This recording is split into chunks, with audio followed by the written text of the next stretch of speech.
नमस्कार। आइए जानते हैं आज देश और दुनिया की 25 फटाफट बड़ी खबरों को बिना किसी देरी से।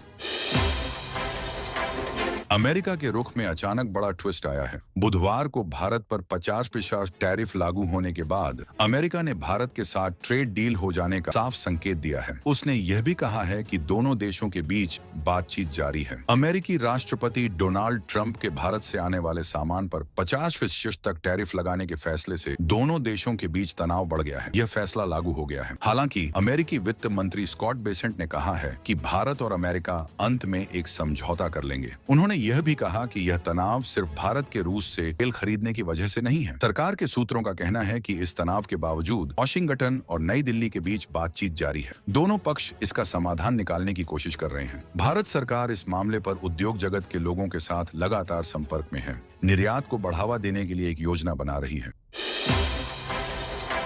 बिहार विधानसभा चुनाव की घोषणा से पहले ही प्रदेश का राजनीतिक तापमान बढ़ने लगा है।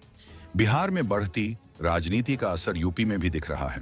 बिहार के दरभंगा में वोटर अधिकार यात्रा के दौरान प्रधानमंत्री नरेंद्र मोदी को कथित तौर पर गाली दिए जाने का मामला तूल पकड़ता जा रहा है। इस मुद्दे पर उत्तर प्रदेश की राजनीति भी गर्मा गई है। मामले में CM Yogi Adityanath, deputy CM Keshav Prasad Maurya और ब्रजेश पाठक ने कांग्रेस एवं राष्ट्रीय जनता दल पर कड़ा प्रहार किया है। इस बयान को अभद्र, गिरी सोच और नीचता का परिचायक करार दिया गया है।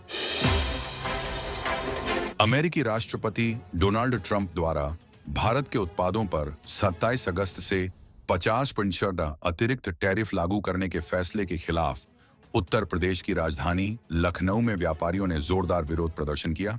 उत्तर प्रदेश आदर्श व्यापार मंडल के तत्वाधान में संगठन के प्रदेश अध्यक्ष संजय गुप्ता के नेतृत्व में व्यापारियों ने अयोध्या रोड पर शक्तिनगर से लेखराज मेट्रो स्टेशन तक पैदल मार्च निकाला। इस दौरान व्यापारियों ने अमेरिकी नीति के खिलाफ नारेबाजी की और भारत सरकार के साथ एकजुटता जताई। सरकारी कंपनी बीएसएनएल की तरफ से बड़ी जानकारी सामने आई है। बीएसएनएल बहुत जल्द अपनी यूपीआई पेमेंट सर्विस लाने जा रही है। इसका नाम बीएसएनएल POY होगा। बीएसएनएल के सेल्फ केयर ऐप पर एनबीटी टेक ने इसका बैनर देखा है, जिससे पता चलता है कि बीएसएनएल पे ये पावर्ड होगा भीम ऐप से, यानी यह BHEM के सिस्टम का इस्तेमाल करके लोगों को ऑनलाइन पेमेंट करने की सुविधा देगा। बीएसएनएल की नई सर्विस से फोन पे, गूगल पे और पेटीएम जैसे प्लेटफॉर्म्स को चुनौती दी जा सकती है।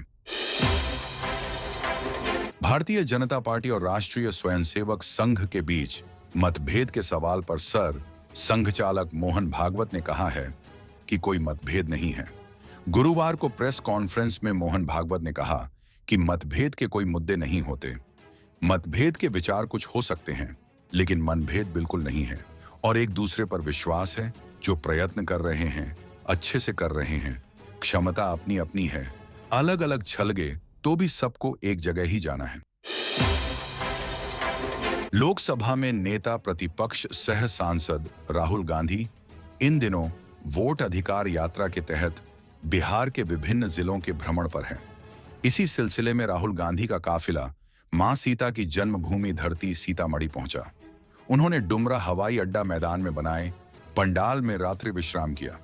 उनके साथ पूर्व उप मुख्यमंत्री तेजस्वी यादव समेत अन्य नेता शामिल थे। इधर ये सामने आया है कि नेता प्रतिपक्ष राहुल गांधी को मुस्लिम कट्टरपंथी और नक्सली संगठनों से खतरा है।